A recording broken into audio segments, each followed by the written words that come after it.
மணப்பெண்ணின் பிரத்யேகமான திருமணம் Vivaha the Chennai silks. GT Holidays, South India's #1 travel brand. You know you are special when you're with GT Holidays. அப்பப்போ சில விலை தாழ்ச்சி வர சான்சஸ் உண்டு. ஆனாலும் ஒட்டுமொத்தமாக விலை வீழ்ச்சி இருக்கவே இருக்காது இன்னும் வரும் காலங்களில். தங்கம் உச்சத்தை தொட்டுக்கொண்டே தான் இருக்கும். தங்கம் நேரடியாக ஃபிசிக்கலாக வாங்குறது நல்ல விஷயமா இல்லை மியூச்சுவல் ஃபண்ட் வழியாக கோல்டு வாங்குறதா? உங்ககிட்ட இருக்கிற பீரோலையோ உங்கள் பையிலையோ தூங்கி கொண்டிருக்கிற பணத்தை இந்த ETF ஒரு நாளைக்கு உங்களுக்கு தேவையில்லாத பணத்தை போட்டு வச்சிங்கன்னா ஒரு நாளைக்கு ₹1 50 காசோ இது உங்களுக்கு சம்பாதித்தம் பண்ணி கொடுக்கும். என்ன ஆகும்னு நினைக்கிறீங்க இந்த வருடம் முடிவில் தங்கத்தோட? 1 கிராம் 1 லட்சம் கூட போகிறதுக்கான வாய்ப்புகள் பிரகாசமாக இருக்கு. அப்படி பார்த்தீங்கன்னா நீங்கள் ஒரு சவரம் வந்து 8 லட்சமா? தினமும் வெளியே போயிட்டு வருவாங்க. ஒரு குறைந்தபட்சமாக 10 டீயாவது சாப்பிடலாம். 2 டீ சாப்பிட்டுட்டு 8 டீயை மீதி வைங்க. அந்த 8 டீக்கான தொகையை ETFல போடுங்க. டெய்லி மக்கள் போய் வாங்கப்பட்ட மளிகை சாமான் மாதிரி ஒரு பொருள் தங்கம். அதனால இந்த ஏற்றம் ஏறது வந்து பெரும் ஏற்றம்னு நினைக்கிறாங்களா இல்லை இது ஒரு சாதாரண ஏற்றம் தானே? நான் சஜஸ்ட் பண்ணுறது என்ன அப்படின்னா நிப்பான் இந்தியா ETF. ஏன் அப்படின்னா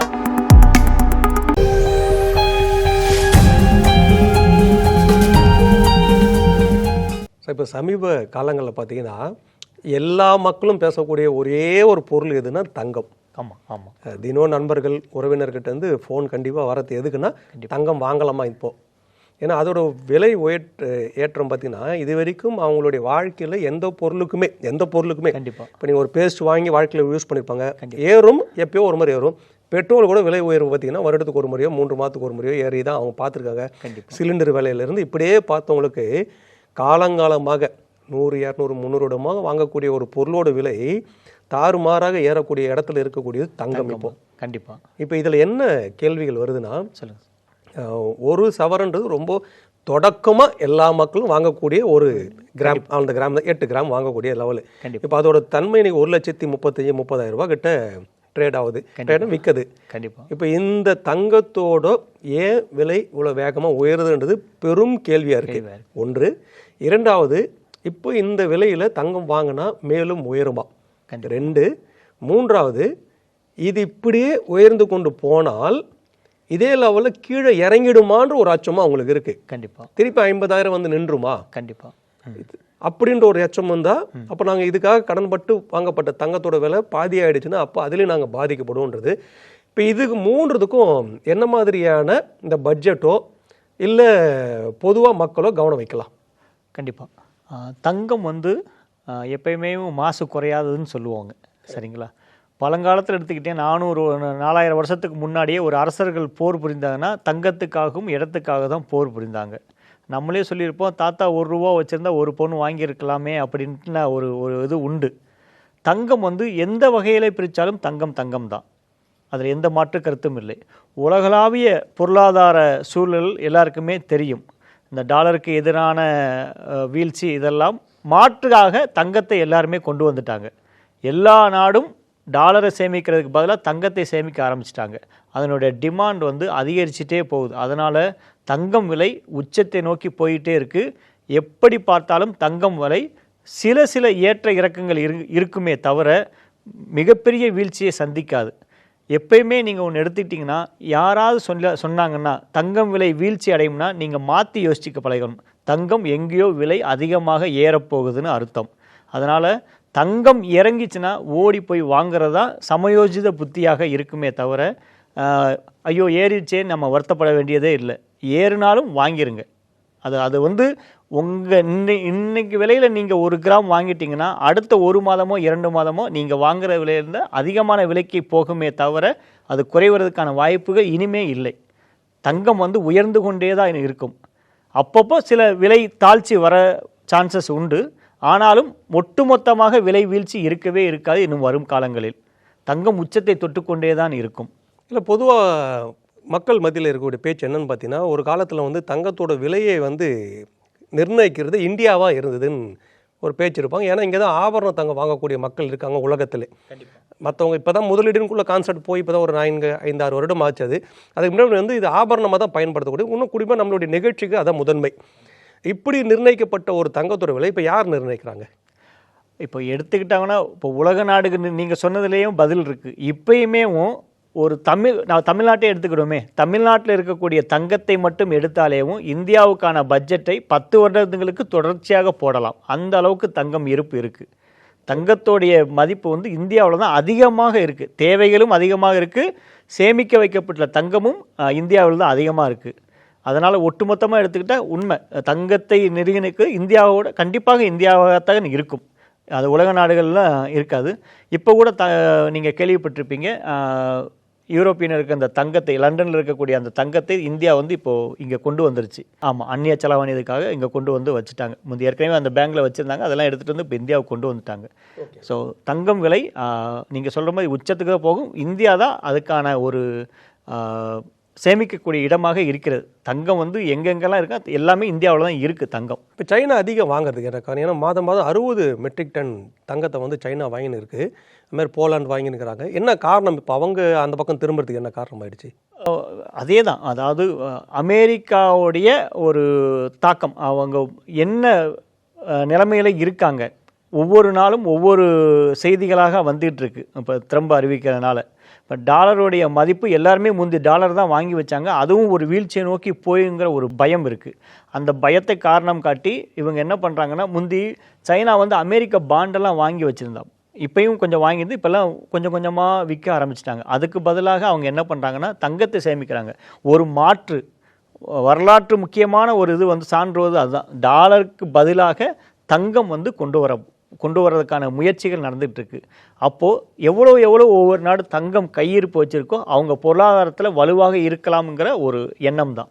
சரி, இப்போ இந்த விலையில் வந்து தங்கம் நேரடியாக ஃபிசிக்கலாக வாங்குறது நல்ல விஷயமா, இல்லை மியூச்சுவல் ஃபண்டு வழியாக கோல்டு வாங்குறதா, இல்லை டிஜிட்டல் கோல்டு வாங்குறதா, இல்லை இடிஎஃப் பீஸு இப்படி வாங்குறது சிறந்த முறையில் எது இருக்கும்? இப்போது கண்டிப்பாக இது நல்ல கேள்வி. இது எல்லாருக்குமே நான் சொல்ல வேண்டிய ஒரு முக்கியமான ஒரு பதில்.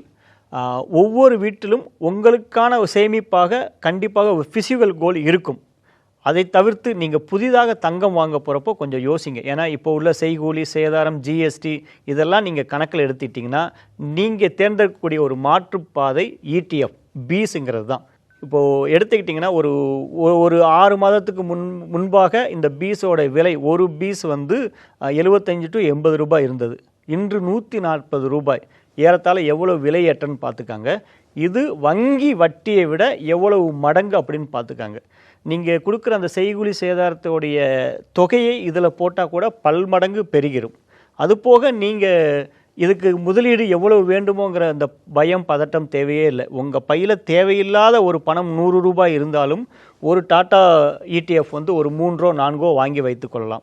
இது மிகச்சிறந்த ஒரு முதலீடு. இது வந்து நான் என்னுடைய மாணாக்கருக்கு சொல்கிறதுனா, இது வந்து ஒரு எமர்ஜென்சி ஃபண்ட் அப்படின்னே தான் சொல்லுவேன். உங்கள்கிட்ட இருக்கிற பீரோலையோ உங்கள் பையிலையோ தூங்கி கொண்டிருக்கிற பணத்தை இதில் போட்டிங்கன்னா உங்களுக்கு பீரோலவோ உங்கள் பையோ ஒரு நாளைக்கு 1 ரூபாயோ 50 காசோ சம்பாதிச்சு தராது. இந்த இடிஎஃப் ஒரு நாளைக்கு உங்களுக்கு தேவையில்லாத பணத்தை போட்டு வச்சிங்கன்னா ஒரு நாளைக்கு 1 ரூபாயோ 50 காசோ இது உங்களுக்கு சம்பாதித்தம் பண்ணி கொடுக்கும். இது வந்து ஒரு அறிவுசார் முதலீடாக இது இருக்கும் இந்த இடிஎஃப் அப்படிங்கிறது. ஓகே, இப்போ நீங்கள் டாட்டா கோல்டு இடிஎஃப்பை குறிப்பிட்டீங்க. இந்த மாதிரி கோல்டு பீஸு நிறைய நிறுவனங்கள் இந்த கோல்டை வந்து வெளியிடுறாங்க. இப்போ பங்கு சந்தையில் பார்த்தீங்கன்னா பங்குகள் வந்து அந்த நிறுவனத்தோட செயல்பாடை வச்சு ஏற்றம் இறக்கம் வரும். இப்போ ஒரு துறை சார்ந்து கூட எடுத்துக்கலாம். இப்போ இன்ஃப்ராஸ்ட்ரக்சர்ஸ் எடுத்திங்கன்னா எல்லா இன்ஃப்ராஸ்ட்ரக்சர் நிறுவனமும் பாசிட்டிவில் போகும் நெகட்டிவில் போகும் சொல்ல முடியாது. அப்போது அதில் நம்ம கவனிக்கணும், இல்லை இன்ஃப்ராஸ்ட்ரக்சர்ஸ்னால் இந்த நிறுவனம் தான் நல்லாயிருக்கும், இந்த பங்கு போய் வாங்கலாம்னு சொல்லி வாங்கலாம். ஆனால் இப்போ கோல்டு இடிஎஃப்ல பார்த்தீங்கன்னா அத்தனை நிறுவனமே கோல்டு இடிஎஃப் வெளியிடுறாங்க. கண்டிப்பாக. இப்போ இது எல்லாத்துலேயும் நம்ம எதனா ஒன்றுத்தில் அப்படியே போய் வாங்கிடலாமா, இல்லை அதுலேயும் தேர்ந்தெடுக்கணுமா? இந்த நிறுவனம் வெளியக்கூடிய கோல்டு இடிஎஃப் தான் சிறந்ததுன்னு தெரியணுமா? கண்டிப்பாக அது கண்டிப்பாக தேர்ந்தெடுக்கணும். நான் சஜஸ்ட் பண்ணுறது என்ன அப்படின்னா, நிப்பான் இந்தியா இடிஎஃப். அப்படின்னா ஆமாம் பீஸ், அவங்களுடைய ஏஎம்சி அசட் மேனேஜ்மெண்ட் கம்பெனின்னு சொல்லுவாங்க. அவங்களுடைய அசட் மற்ற நிறுவனங்களை கம்பேர் பண்ணுறப்போ அவ்வளவு அலோகேஷன் வச்சுருக்காங்க. அதனால் அவங்களுடைய ட்ராக்கிங் எரர் அந்த இதெல்லாம் ரொம்ப மற்ற நிறுவனம் கம்பேர் பண்ணுறப்போ மிக குறைவு. அதுபோக விலையேற்றம் மற்ற நிறுவனங்களை இடிஎஃப் விலை ஏறுறதை விட இவங்களுடைய நிறுவனம் ஏறக்கூடிய அந்த விலையேற்றம் அதிகமாக இருக்கும். அதனால் நிப்பான் இந்தியா இடிஎஃப் மிகச்சிறந்த முதலீடாக இருக்கும் கோல்டுக்கு. ஓகே, மற்றது பார்த்தீங்கன்னா கொஞ்சம் மாறுபாடுகள் இருக்கும். இன்னொன்று என்ன, தங்கம்னு நீங்கள் உள்ளே வந்துட்டிங்கன்னா கிடைக்கிற எல்லாத்துலேயுமே நீங்கள் முதலீடு செய்வது மிகச்சிறந்த புத்திசாலித்தனமாக இருக்கும். உங்கள்கிட்ட ஒரு 1000 ரூபாய் இருந்ததுன்னா நிப்பான் இந்தியா ETF ஒரு 700 ரூபாய்க்கு வாங்குங்க, டாடா கோல்டை ஒரு 200 ரூபாய்க்கு வாங்குங்க, மற்ற நிறுவனங்கள் ஒரு 100 ரூபாய், ஒரு டைவர்சிஃபைடாக தங்கத்தை வந்து நீங்கள் வாங்கலாம். ஒரே ஏற்றம் தானே தரும். கண்டிப்பாக ஒரே ஏற்றம் தான். நீங்கள் 3 இதில் போடுறப்போ இப்போ நிப்பான் இந்தியா ஒரு சட்டன் ஒரு ஏற்றத்தை கொடுக்கும். அதே அளவு அவங்களுடைய ஏஎம்சி அதிகமாக இருக்கிறப்ப இதில் அதை விட ஒரு ரூபாயோ ஒரு பைசாவோ அதிகமாக கிடைக்கிறதுக்கான வாய்ப்புகள் இருக்கு. ட்ராக்கிங் யாராவது ஆமாம், ஒரு நிறுவனம் கொஞ்சம் முன்னே இருக்கும், மாறுபட்டு. ஆமாம், கண்டிப்பாக மாறுபட்டு இருக்கும். மொத்தமாக இது பண்ணுற பார்க்குறப்ப நமக்கு ஒரு லாபத்தில் தான் இருக்கும். முழுவதும் பார்த்தா லாபத்தில். சரி, அப்போ நீங்கள் இப்போ இந்த ETF சொல்லிட்டீங்க. ஆனால் இப்போ இதுலேயே இன்னும் 2-3 செக்டர் வந்திருக்கு. கோல்டு மியூச்சுவல் ஃபண்ட் வந்திருக்கு, டிஜிட்டல் கோல்டு வந்திருக்கு. ரெண்டுமே ஒரே ஃபங்க்ஷன் தானே பண்ணுது. இதில் போடலாமா? இல்லை, டைவர்சிஃபைடு நீங்கள் எடுத்துக்கிட்டீங்கன்னா மியூச்சுவல் ஃபண்ட்லேயும் நீங்கள் வாங்கி போடலாம். இந்த டிஜிட்டல் கோல்டுங்கிறது வந்து இன்னுமே ஒரு அப்ரூவல் இல்லை. ஆமாம், நிறுவனம் ஆகலை. அந்த பக்கம் நாங்கள் போக வேண்டாம். எதெல்லாம் அரசாங்கத்தால் ஒப்புதல் அளிக்கப்பட்டிருக்கோ அதில் கவனம் செலுத்துறது மிகச்சிறந்த புத்திசாலித்தனமாக இருக்கும். அதனால் நம்ம எது அரசாங்கத்தால் ஒப்புதல் பட்டிருக்கோ அதில் நம்ம கான்சன்ட்ரேட் பண்ணலாம். இப்போ என்ன ஆகும்னு நினைக்கிறீங்க இந்த வருடம் முடிவில் தங்கத்தோட ஒரு சவரன் வந்து இப்போ உள்ள இதை விட 5 மடங்கு அதிகமாக எடுத்துக்காங்க. இப்போ ஒரு கிராம் 20,000 ரூபாய், ஒரு உதாரணத்துக்காக 20,000 நீங்கள் எடுத்துக்காங்க. 1 கிராம் 1 லட்சம் கூட போகிறதுக்கான வாய்ப்புகள் பிரகாசமாக இருக்குது. இந்த வருடத்துக்குள்ளே நீங்கள் வச்சுக்காங்க. அப்படி பார்த்தீங்கன்னா நீங்கள் ஒரு சவரம் வந்து 8 லட்சம் கண்டிப்பாக ஆகும். இந்த வருடம் இல்லாட்டியும் அடுத்த வருடம் முதல் பாதியிலையாவது வந்துடும். இல்லை, 8 லட்சம்லாம் வந்து கண்டிப்பாக யாருமே வாங்க முடியாதுன்ற 2. அவ்வளோ எப்பவுமே ஒரு நேச்சராகவே ஒரு பொருள் வந்து தரிகட்டு ஏற ஆரம்பித்தா அது ஒரு வீழ்ச்சியும் கண்டிப்பாக இருக்கும். கண்டிப்பாக. இப்போ அப்படி அந்த பிரின்சிபல் இதில் பொருத்தி பார்க்கலாம். கண்டிப்பாக. ஏன்னா நீங்கள் தங்கத்தோட வரலாறுன்னு கிடையாது, எந்த பொருளோட வரலாறும் பார்த்தீங்கன்னா கிராஜுவலாக ஏறினா மட்டும் தான் அது சஸ்டெயின் பண்ணும். இப்போ மார்க்கெட்டே கூட 26,200 300 போயிட்டு திருப்பியும் அது 23,000 வந்து ஏறி திருப்பியும் அது இறங்கி 25,300 வந்து நிற்குது. இதுதான் வந்து ஒரு சினாரியோ. இது நம்ம எல்லா வாழ்க்கையில் எல்லா இடத்துலையும் அப்ளை பண்ணலாம். ஆனால் கோல்டு வந்து அவ்வளோ பெரிய ஏற்றம் சப்போஸ் நீங்கள் குறிப்பிட்ற மாதிரி அந்த ரேஞ்சு போயிடுச்சுன்னா அப்போ ஒரு வீழ்ச்சி வரமே. கண்டிப்பாக வீழ்ச்சி உண்டு. நீங்கள் தங்கத்தோடைய முன்பக்க வரலாறு எடுத்து பாருங்களேன். அது ஒரு வீழ்ச்சி, ஒரு ஏற்றம், ஒரு வீழ்ச்சி, ஒரு கிராஜுவலாக தான் கொடுத்துட்டு இருந்தது. தரிகட்டு ஓடினது இந்த போன வருடம், இந்த ஒரு 10 மாதத்துக்கு தான் தரிகட்டு ஓடினது. ஏற்கனவே இருக்கிற அந்த வீழ்ச்சியை நீங்கள் எடுக்கிறப்போ இந்த ஏற்றங்கள்லாம் பெரிய ஏற்றமே கிடையாது. இதை விட இன்னும் பெரிய ஏற்றத்தை இது கண்டிப்பாக அது ஒத்துக்கலாம். நீங்கள் சொல்கிற மாதிரி வந்து தங்கத்தோட ஏற்றம்லாம் ரொம்ப குறைவு தான். ஏன்னா இப்போ உதாரணத்துக்கு இப்போ 50,000 ரூபாய் ஒரு சவரம் இருக்கும்போது 1 லட்ச ரூபா வந்திருக்குன்னு வச்சுங்க, 1 மடங்கு தான் ஏறி இருக்கு. கரெக்டாக? இப்போ அது 2 லட்சம் போனால் கூட 50,000 ரூபாயில் வாங்கிறவங்களுக்கு 3 மடங்கு தான் ஏறி இருக்குது. ஆனால் அதை விட பங்கு சந்தையில் பல பங்குகள் 10%, 20%, 30% ஏறி இருக்கு. அப்படி கம்பேர் பண்ணும்போது தங்கத்தோட விலையேற்றம் வந்து ஒரு நார்மல் தான். ஏன்னா இப்போ அது வந்து நம்ம உணர்வுபூர்வமாக அட்டாச் பண்ணதுனால இந்த ஏற்றத்தை வந்து ஒரு அச்சத்தோடு பார்க்குறாங்க. அப்படி எடுத்துக்கலாமா? ஏன்னா இது தினமும் வாங்கப்பட்ட ஒரு பொருள். கரெக்டாக பார்த்தீங்கன்னா மக்கள் வந்து நம்மளோட சந்தையில், நம்மளுடைய பஜார் ரோட்டில் டெய்லி மக்கள் போய் வாங்கப்பட்ட மளிகை சாமான் மாதிரி ஒரு பொருள் தங்கம். அதனால இந்த ஏற்றம் ஏறது வந்து பெரும் ஏற்றம்னு நினைக்கிறாங்களா, இல்லை இது ஒரு சாதாரண ஏற்றம் தானா? இல்லை, பொதுமக்கள் பார்வையில் எப்படின்னா அவங்களுடைய ஒரு தாட் எப்படின்னா ஏறுறப்பெல்லாம் ஐயோ ஏறிட்டானே அப்படின்ட்டு இருப்பாங்க. இறங்குறப்ப என்ன செய்யணும்னா வாங்கியிருக்கணும். அது வாங்குறதே கிடையாது. அவங்க அந்த விலை வீழ்ச்சிங்கிறது வந்து நமக்கு ஒரு வாய்ப்பு அப்படிங்கிறத யாரும் கருதலை. ஏறுறப்ப மட்டும் திட்டு, ஐயோ தங்கம் இப்படி ஏறிக்கிட்டே இருக்கே அப்படின்ட்டு. இப்போ ஏற்றமெல்லாம் என்னையை பொறுத்த அளவு இது மிகப்பெரிய ஏற்றம் இல்லை. இன்னும் ஏற்றம் இருக்கின்றது. இதை விட அதிகமான ஏற்றம் இருக்கின்றது. அதை நோக்கி தான் இது போயிட்டு, நீங்கள் சொன்ன மாதிரி இது ஒரு வகையில் தீமை தானே அப்படின்னா அப்படி எடுத்துக்கிட முடியாது. தங்கம் வந்து எல்லாருடைய மனசுலையும் ஒரு பதியப்பட்ட ஒன்று. அது ஏற்றம் காணும். அது ஒரு தீமையாக எடுத்துக்கிற வேண்டியதில்லை. பொருளாதாரத்தை சார்ந்து இருக்கிறப்போ தங்கத்துக்குன்னு தனியாக ஒரு மதிப்பு உண்டு. அதோடைய வழியில் அது போயிட்டே தான் இருக்கும். நம்மளோட இதில் அதையும் ஒரு சேமிப்பு பழக்கமாக உருவாக்கி வச்சுக்கிறது நல்லது. சரி, இப்போ நீங்கள் எல்லாம் டிஜிட்டலில் சொன்னீங்க. ஃபிசிக்கல் நோக்கி போகிறதுக்கான எந்த அளவுக்கு இறங்கலாம்? ஃபிசிக்கலில் பல நம்மளுக்கு வந்து ஒரு இடர்பாடு உண்டு. செய்கூலி உண்டு, சேதாரம் உண்டு, ஜிஎஸ்டி உண்டு. ஃபஸ்ட்டு இதை விட தாண்டி நீங்கள் ரீசேல் பண்ண போகும்போது கரண்ட் மார்க்கெட் ப்ரைஸ்லேருந்து ஒரு 5%, 8% குறைச்சி தான் வாங்குவாங்க. அப்போ ஃபிசிக்கலுக்கு விட டிஜிட்டல் பெஸ்ட்டுன்றீங்களா, இல்லை ஃபிசிக்கல்லும் தன்னுடைய கவனம் இருக்கணுமா? எப்படி அலோகேஷனை பிரிச்சுப்பீங்க? நல்ல கேள்வி. இப்போ சிறிது நேரத்துக்கு முன்னாடி கூட நம்ம உரையாடிட்டு இருந்தோம். இப்போ வரும் இளைஞர்கள் மத்தியில் தங்கத்தோடைய தாக்கம் குறைஞ்சி போச்சு அப்படின்ட்டு. இது எதுக்காகன்னா அவங்க எங்கே போயிட்டாங்கன்னா, நீங்கள் சொன்ன இந்த செய்கூலி சேதார ஒரு ஃபிசிக்கல் கோல்டு நமக்குன்னு கொஞ்சமாக வச்சுக்கலாம், மீதி எல்லாத்தையுமே எடுத்துகிட்டு போய் இந்த கோல்டு இடிஎஃப்பில் சேமித்து வைக்கலாம், பிற்காலத்துக்காக இந்த இன்ஃப்ளேஷன் பணவீக்கத்தை சரிப்படுத்தக்கூடிய மிகச்சிறந்த இதாக இது இருக்கும்ட்டு மாற்றம் தேடி போகிறாங்க. அவங்களுக்கு கோல்டு மேலே விருப்பம் இல்லாமலாம் இல்லை, அவங்களுடைய சிந்தனை கோணம் மாறிடுச்சு. முந்தி எல்லாருமே ஃபிசிக்கலை சேர்த்து நம்ம பியூரோவில் வச்சுக்கலாம் அப்படிங்கிற எண்ணத்தோடையும் ஃபிசிக்கல் கோல்டு வாங்க ஆரம்பித்தாங்க. இப்போ உள்ள தலைமுறை அந்த இது மேலே கவனம் செலுத்தாமல் அந்த பணத்தை எடுத்துக்கொண்டு இந்த இடிஎஃப்பில் முதலீடு செய்து அந்த இன்ஃப்ளேஷனை இது பண்ணுறதுக்கான ஒரு மாற்று வழியை அவங்க கொண்டு வந்துட்டாங்க. ஸோ இது ஒரு மிகச்சிறந்த ஒரு வரப்பிரசாதனே சொல்லலாம். இது இந்த இடிஎஃப், அந்த இடிஎஃப்ங்கிறது. ஓகே. அப்போ ஃபிசிக்கல் வந்து கவனம் வைக்கலாமா? ஃபிசிக்கலில் கவனம் வைக்கலாம். அதுதான் இந்த தலைமுறை என்ன பண்ணுறாங்கன்னா, அவங்களுக்கு தேவைக்கான ஃபிசிக்கல் கோல்டை வாங்குறதுக்கான ஒரு இதில் உறுதிப்பாட்டில் இருக்கிறாங்க. நமக்காக இது வாங்கி கொள்ளலாம், ஒரு செயினோ இல்லை வாங்கி கொள்ளலாம். அதற்கு மீறி இந்த தொகையை தேவையில்லாமல் அந்த செய்கூலி சேதாரம் ஜிஎஸ்டிக்கு தர்றதுக்கு பதிலாக அதே கோல்டு நமக்கு இடிஎஃப்பில் கிடைக்குது. அந்த தொகையை அதில் போடுறப்போ நம்ம வாங்குகிற இந்த ஃபிசிக்கல் கோல்டை விட அதிகமான கோல்டு ஃப்யூச்சரில் நம்ம வாங்கலாம். எப்போ விலை எப்படி இருந்தாலும் விலை உச்சத்துக்கு போனது சில விலை குறைவு வரலாம். அப்போ இதை எடுத்து அதை வாங்கிக்கலாம் அங்கிற ஒரு மனநிலைக்கு வந்துட்டாங்க. பொதுவாக ஒரு வேடிக்கையான ஒரு கேள்வி என்னென்னா, பெட்ரோல் விலை உயர்த்த போகிறோன்னு சொல்லிட்டு ஒரு அரசாங்கம் ஒரு அறிவிப்பு வெளியிட போகுதுன்னு சொல்கிறேன். முதல்லலாம் அப்படி இருந்தது. இப்போ தான் தினமும் பெட்ரோல் ரேட்டு மாற்றலாம்னு சொல்லிட்டாங்க. தொடக்கத்துலலாம் 6 மாதத்துக்கு ஒரு முறை, வருஷத்துக்கு ஒரு முறை ஏற்றுவாங்க. அது முன்னாடியே சொல்லிவிடுவாங்க, நாளையிலேருந்து உயர்த்த போகிறோம் அப்படின்வாங்க. இப்போ அதனால் அந்த பெட்ரோல் பங்க்கில் என்ன பண்ணணும்னு பார்த்தீங்கன்னா, ஏற்கனவே குறைவாக அந்த ரேட்டை விட வாங்கப்பட்ட பெட்ரோல் பங்கை பதுக்கி வச்சு விற்பனை இல்லைன்னுடுவாங்க. இன்றைக்கி இரவு 12 மணி மேலேருந்து புது ரேட்டில் விற்கலாம். இப்போ 10 ரூபாயில் வாங்கியிருந்தாங்க, பெட்ரோல் ரேட்டு 11 ரூபா விற்றுன்னு இருப்பாங்க அவங்க. இப்போ பெட்ரோல் ரேட்டு 13 ரூபா விற்க போகிறேன் அரசாங்கம் சொல்லிட்டாங்கன்னா, இப்போ இதை 10 ரூபாயில் வாங்கி 13 ரூபா விற்றா 3 ரூபா லாபம். அதனால் அவங்க அந்த ஒரு 2 நாளைக்கு மட்டும் பதுக்கி வச்சு நோ ஸ்டாக்குன்னு போட்டு இது ஒரு கான்செப்டாக நம்ம பார்ப்போம். நிறைய அரசாங்கமும் அப்படி பண்ணக்கூடாதுன்னு சொன்னாங்க. இது அப்படியே கோல்டு பக்கம் வரலாம் வாங்க. இப்போ கோல்டோட ரேட்டு டெய்லி 1000, 2000, 3000, 10,000 போகுது. ஒரு கோல்டு கடையிலுமே குறைஞ்சபட்சம் 50 கிலோ, 20 கிலோ, 40 கிலோ நகையை ஏற்கனவே செய்யப்பட்ட ஒரு செயலில் வாங்கப்பட்ட ரேட்டில் தான் இருக்கும். அது ஏறக்குறைய பெரிய குறைவான ரேட்டாக இருக்கும் கண்டிப்பாக. ஆனால் அவங்க ஒரு நாள் ஃபுல்லாக அந்த கோல்டு விற்றுன மாட்டாங்க. அது எப்படி ஒரு வருஷம் ஃபுல்லாக வச்சு விற்பாங்க.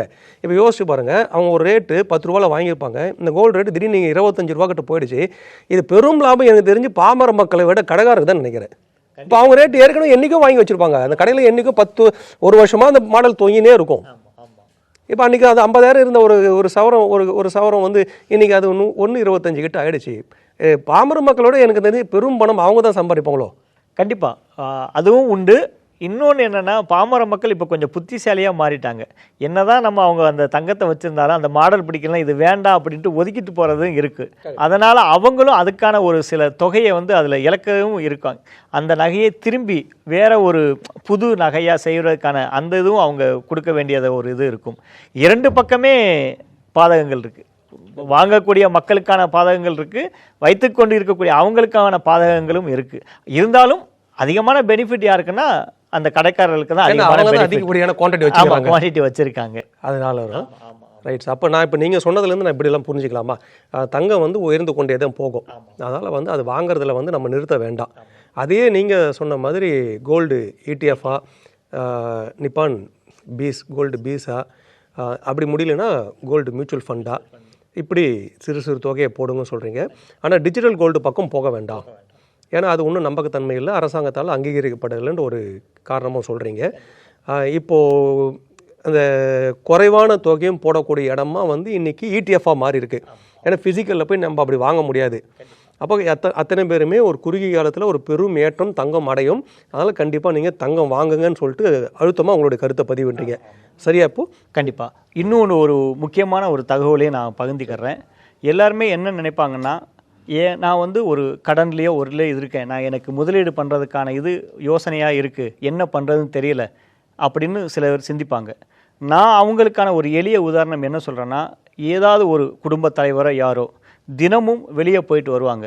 ஒரு 5 டீயோ 10 டீயோ 15 டீயோ சாப்பிட்லாம். ஒரு குறைந்தபட்சமாக 10 டீயாவது சாப்பிட்லாம். என்னுடைய ஒரு சிறிய அறிவுரை என்னென்னா, 2 டீ சாப்பிட்டுட்டு 8 டீயை மீதி வைங்க. அந்த 8 டீக்கான தொகையை ETF போடுங்க. கோல்டு ETF கோல்டு ETF போடுங்க. 3 வேளை நீங்கள் வெளியே சாப்பிட்றதா இருந்தால் 1 வேளை சாப்பிடுங்க. மீது 2 வேளை வீட்டில் இருந்து ஏதாவது ஒரு சாப்பாடு எடுத்துகிட்டு வந்து சாப்பிட்டு அந்த 2க்கான தொகையை ETF போடுங்க. இதை நீங்கள் 1 வருடம் நீங்கள் செஞ்சீங்கன்னா அந்த தொகை உங்களுடைய குழந்தைகளுடைய படிப்புக்கு மிகச்சிறந்த ஒரு பங்களிப்பு கொடுக்கும், என்னுடைய அனுபவப்படி.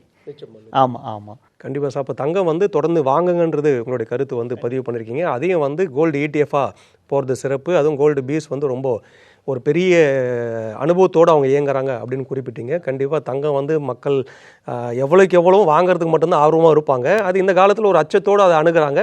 ஆனால் நீங்கள் குறிப்பிட்ட மாதிரி அது ஏறிக்கொண்டே தான் போகும், அதனால் வாங்குங்கன்றீங்க. நிச்சயமாக இது ஒரு வாசகர்களுக்கு, பார்க்கக்கூடிய பார்வையாளருக்கும் பயனுள்ளதாக இருக்கும். மீண்டும் ஒரு நிகழ்ச்சியில் சந்திப்போம். நன்றி சார். நன்றி, வணக்கம். ஆசிரியர்களுக்கு நண்பனாகவும் மாணவர்களுக்கு ஆசானாகவும் திகழும் தேர்வு வழிகாட்டி. ஒவ்வொரு பாடத்திற்கும் அனுபவமிக்க ஆசிரியர்களின் துல்லியமான தெளிவான விடைகள். CNC இருக்கு, தேர்வு பயம் எதற்கு? இது தீரன் பப்ளிஷிங் ஹவுஸ் விற்பனை வெளியீடு.